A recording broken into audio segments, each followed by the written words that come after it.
All right, this is part one of the review on electrical physics. Electrical physics is about the movement of electrons.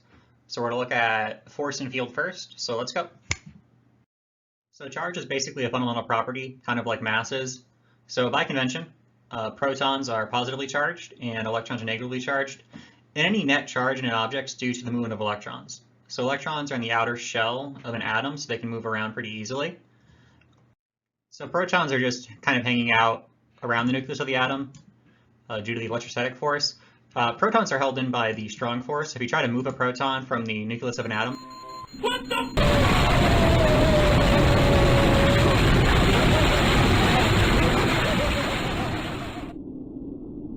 so yeah, you don't really have movement of protons because they're pretty tightly bound in the nucleus by the strong force.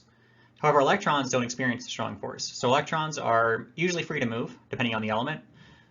So if you have a neutral charge, you'd have something like this where you have equal numbers of protons. You have 2 protons, the blue things, and 2 electrons.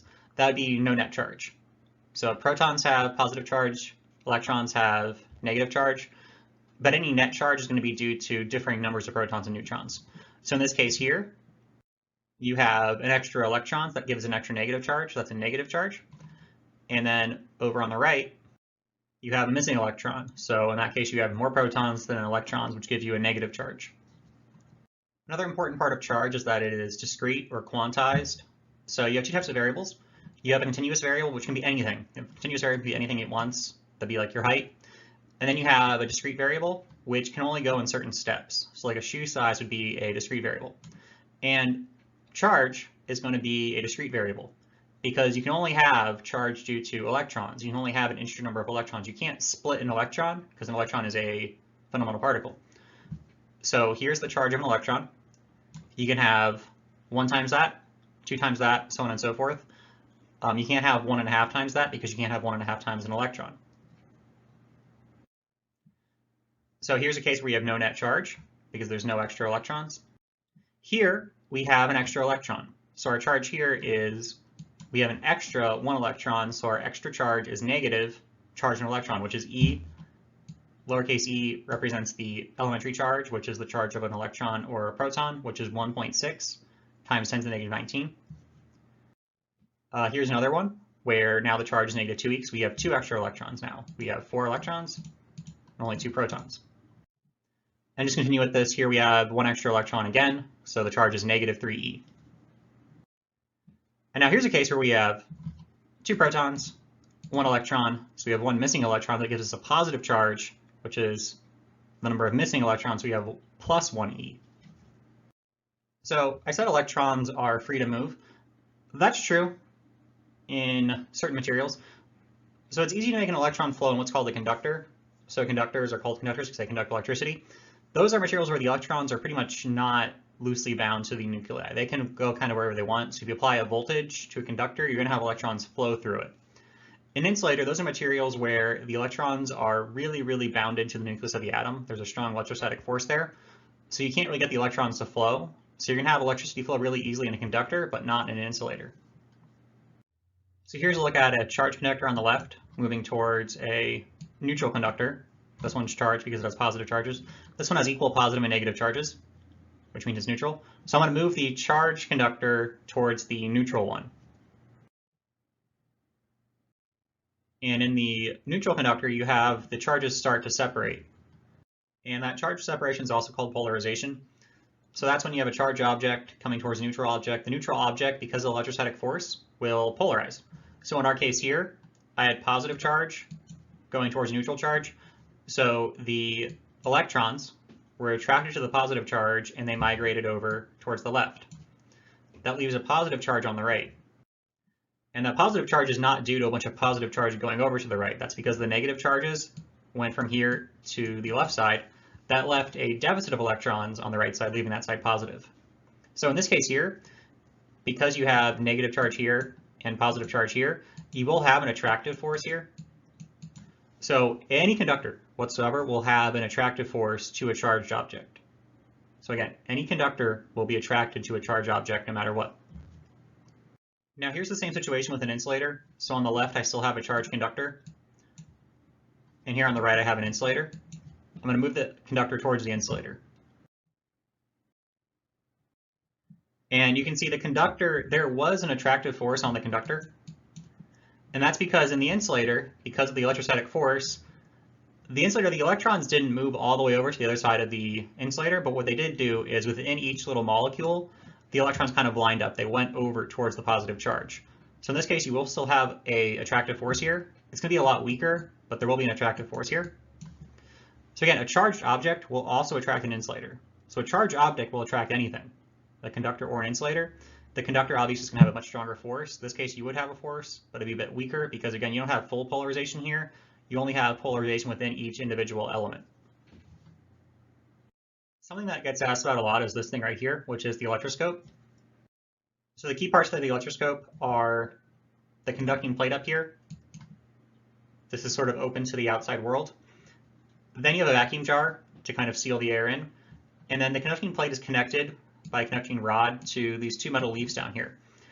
Now these two metal leaves are foil, so they can deflect easily. They're conducting, so they can be charged. And if the leaves are collapsed like that right now, then you know the electroscope is not charged.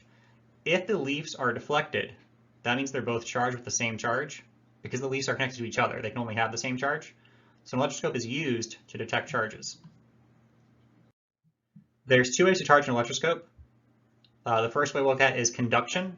Conduction gives the electroscope the same charge as whatever you're touching to it. So you have a charged positive rod that's going to go to the knob of the electroscope. So that's step one of charging an electroscope by conduction. And now that the rod has touched the scope's just going to get the same charge as the rod because charges will flow from the rod into the electroscope. And the leaves deflect. And that's because the leaves have the same charge.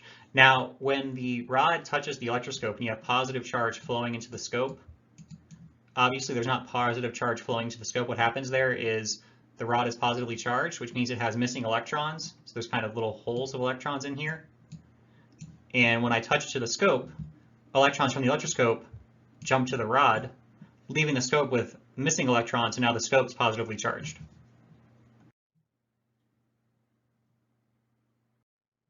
The second way is induction.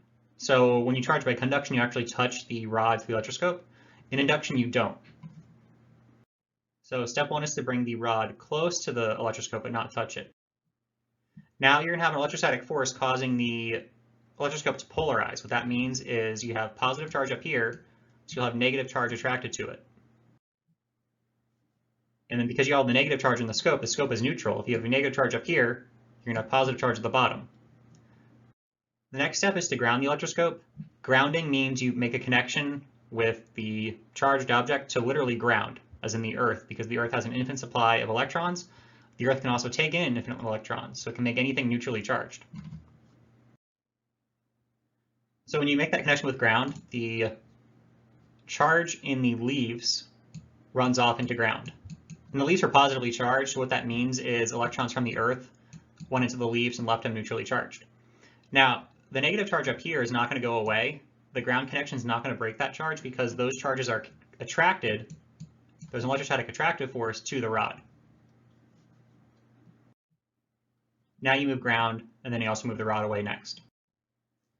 And what we have here is the electroscope. The negative charge up here, now that this rod's moved away, went all the way through the scope. Now the scope is just negatively charged. So charging by induction is charging without contact, and in induction you get the opposite charge as the rod. Here's a quick sample question on charge. So I have a positive Q charge here, and there's a shell around it, so it's a conducting shell that has a charge of negative 2Q. Okay, so the question is what happens to the conducting shell? So the conducting shell has a total charge of negative 2Q. Now in a conductor, if you have a conductor and you have charges in a conductor, they're all going to be the same charge, so they're going to repel each other. So in a conductor, you're going to have all the charge gather on the outer surface, and that's due to electrostatic repulsion. So for the conducting shell, you can either have charge on the inner surface or the outer surface. So you're going to have a negative Q charge on the inner surface because it's attracted to this plus Q. So now any excess charge will go on the outer surface. So I have negative 2q total in the outer shell. We have negative q on the inner surface of the shell due to electrostatic attraction. And then the remaining charge, which is negative q, gathers on the outer surface of the shell. All right, so electrostatic force is pretty straightforward. You have two charges, they're going to exert a force on each other, and that force is given by Coulomb's law. And that's that force right there. So it's K, and then the product of the charges, it's the absolute value. You don't really put the negative sign or the positive sign in there. The signs of the charges you can use to determine the direction of the force, because force is a vector, it has direction, but you don't put that into the math equation. And then r is the distance between them. We'll get to that in a minute. Now this equation looks very similar to gravity, and that's an important thing AP Physics likes to point out, is that Coulomb's law for electrostatic force and the force of gravity are pretty much the same equation. You have K in there, which is Coulomb's constant, which is 9 times 10 to the 9th about. And then the universal gravitational constant, which is big G, is 6.67 times 10 to the negative 11. So they're very similar equations, like they look almost identical. But electrostatic force is a lot stronger, assuming you don't have a huge mass. Of course, for the mass of the Earth, you have a big gravitational force. But if you have like 2 protons, the electrostatic force is going to be huge compared to the gravitational force. So electrostatic force is a lot stronger. The other big difference is that the electrostatic force can go either way. It can be attractive if you have 2 opposite charges, or repulsive if you have 2 like charges. Gravity is only attractive.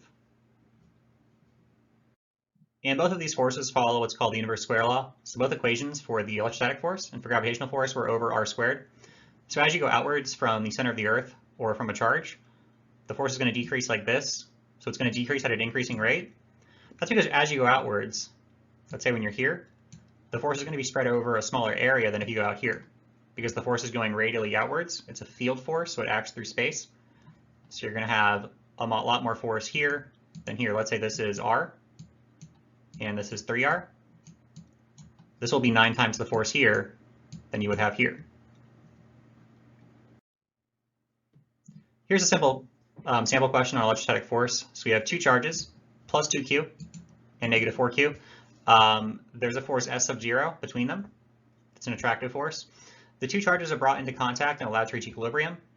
They're then moved to the same distance r apart again. So they have a total charge of negative 2q, because negative 4q plus positive 2q is negative 2q total. And when they come into contact, they're going to split that charge equally. So that means that each one's going to get a charge of negative q. And now they're brought to the same distance r again. They both have charge negative q now. So one thing that's different right away, before they had an attractive force between them. Now that force is repulsive. So look at the magnitude of it. We'll do Coulomb's law. So F equals K, QQ over R squared. So here we had 2Q times 4Q. And then over here we have Q times Q. So for the original arrangement, we had a force 8K Q squared over R squared. And for the new arrangement, we have simply K Q squared over R squared. So our new force here is only 1/8 the original force. So it's a lot weaker. And the other thing, again, now it's a repulsive force where before it was an attractive force. So that's force. Now here's a quantity that's really closely linked to force, but it's not the same, and that is field. So I'm going to start with gravitational fields. So anything with mass is going to create a field in the space around it, a gravitational field. So here's Earth. The gravitational field from Earth is going to be pointing inwards always, because any mass is going to be attracted to Earth. And the thing about field versus force is field is a property of a space. So like your force, gravitational force, that's an actual force you feel. It's a property of both objects in the system, the Earth and whatever's on the Earth. Field is a property of a space around the Earth. So here is a mass, it's bread, that is kind of hanging in the air. So there's a force on it. And that force is its weight, so it's mg. Okay, so that's a definitive thing. That is mg, that's the force on the bread. Now at the height, so the bread's at some height above the ground. At that height above the ground, there's also a field. And the field is not really related to what you put in the field. So that bread has a mass of m, so the force on it is mg. And that's only specific to that bread. But that height above the ground, there's a property of that height, that space, called field, which is basically the ability of that space to exert a gravitational field on a unit mass put into that field. Okay. We talk about force, there's the force on the mass that we put in that space. If you have here, there's just a point in space, the field is a property of that space itself. So gravitational field is the gravitational force per unit mass. So the force was mg, and the mass cancels out. So mass has to cancel out because field isn't dependent on what you put in the field, it's a property of the space. So the gravitational field is g, which is 10 meters per second. That's the gravitational field on Earth at sea level. So anything at sea level, depending on, it doesn't matter what the mass is, you put anything at sea level, the acceleration due to gravity, which is the field, is 10. Now the weight that it's going to feel is based on its mass. So force is a property of what you put in the field. Field is a property of the actual space itself. They're both vector quantities that go in the same direction. Electric field is similar. So a charge creates a field in the space around it. Any charge creates a field in the space around it. And then the force is, you put something in that field, that's the force it's going to feel. So the field is a property of the space. It's the ability of that space to create a force in that space per unit charge that you put in the field. So electric field is electric force per unit charge, which is k q over r squared. So if I have a charge q, the whole space around it you'd have field at different points. So like here you have a field going away from it. Here a field going away from it. And by definition, electric field is the direction a positive charge would go. With gravity it was easier because everything in a gravitational field goes down towards the mass. For electric fields you have positive and negative charges, so they kind of had to pick one, positive or negative, for the convention, so it's positive charge for electric fields. So a couple things about force versus field. Again, gravitational force or electric force, that's a property of the thing in the field. It's the force that the thing is feeling in the field. Field is the ability of a space to exert a force on something that you put in the space. And what that force is particular to what you put in the space. Here's a sample question on calculating the electric field. So there's two charges. They're the same magnitude, which is capital Q. There's a positive charge in the lower left, a negative charge in the lower right, and then point P. So the two charges in point P form an equilateral triangle with a side length of S. And part A asks to find the electric field at point P. So by convention, electric field is the direction a positive charge would go. So due to this positive charge here, we would have an electric field due to that charge going this way at point P. And for the negative charge, we'd have an electric field going this way at point P. To find the net electric field when you have multiple charges, all you got to do is add up the contribution of the electric field from each charge. So here's the electric field from the first charge. So I'm going to call that charge 1. I'm going to call the other charge charge 2. So due to charge 1, the positive charge, where you have electric field pointing away, so in the y direction that's up, and in the x direction that's to the right. For the negative charge, we have an electric field going towards it, so in the x direction that's to the right, in the y direction that's going to be down. So we're going to start off and find the x component of the resultant electric field. So we have the x component due to 1 plus the x component due to 2, and those add up because they're both going to be in the positive x direction. So electric field is kq over r squared, where r is the distance. In this case, our r value is s, that's the side of the triangle. And then so theta. So this is our component due to 2. This is our component due to 1. To find out what theta is, well, it's an equilateral triangle. So theta in equilateral triangle is going to be 60 degrees. And cosine of 60 is 1/2. So there's your answer for the x component. So the net x component of the resultant field is kq over s squared going in the positive x direction, so that's to the right. In the y direction, we're going to add up the fields as well. Now this one's a bit easier because they're both the same magnitude of charge. They're both the same distance away. One's up, one's down, so they're going to cancel out. And there we go. So they cancel out in the y direction. So the net field's going to be to the right. Here's the answer written as a vector. So you have positive x component and no y component, and that's the electric field. It is a vector, so I wrote it in vector notation there. Part B says if you put a charge negative q at point P, what's the direction of the force on that charge? So the field is a vector, it has a direction. Force is also a vector, it has a direction. Now remember, electric field is the direction a positive charge would go. If I place a negative charge at point P, we know the field's to the right, so the force on the negative charge is going to be to the left because negative charges have a force opposite the electric field. And that's what that says there. So our field's in the positive x direction, so our force is in the negative x direction because we have a negative charge. So that's the force. So by definition, E is F over Q. So F is just EQ then. So you just multiply the electric field by Q, and it's negative because it's in the opposite direction, and that's the answer. Here's a look at the charge arrangement from the example. So I have a positive charge here in the lower left. Then I have a negative charge of the same magnitude, but opposite sign. That's going to go in the lower right. And you can see point P would be somewhere up here. And as we saw in the problem, the field at that point is to the right. So electric fields, again, they go away from positive charges and towards negative charges. This last example is a pretty classic type of question. This is where you have a charged pith ball, in this case that has a charge of plus capital Q, tied to an insulating string, and it's tied to a conducting surface. So there's a conducting wall that creates an electric field. It's uniform going away from it. And the string is deflected, so it follows the direction of the electric field, making an angle with the vertical. And the question is determine an expression for the magnitude of the electric field. So there's an electric field E, and the question is to find the magnitude of that field. Since this is a force question, we're going to start off by drawing a free body diagram, and then we'll do F equals ma from that free body diagram. So the first force is gravity. There's mass on this charge ball, so gravity acts down on it. There's an electric field going away from the wall. This is a positive charge, so it's going to act in the direction of the field, so we have a force going away from the wall. And then last, there's the string tied to the wall, so there's a tension in the string. So there's a force of tension, and we're going to analyze forces in the x and the y direction, so we're going to put components of tension here. So we have the x component of tension, t sine theta, because it's across from the angle, then t cosine theta is in the y direction. So this pith ball isn't moving, it's just kind of sitting there suspended. So the sum of the forces in both directions, the x and the y direction, are 0. So let's start off and look at the y direction. So in the y direction, we have t cosine theta going upwards and mg going downwards.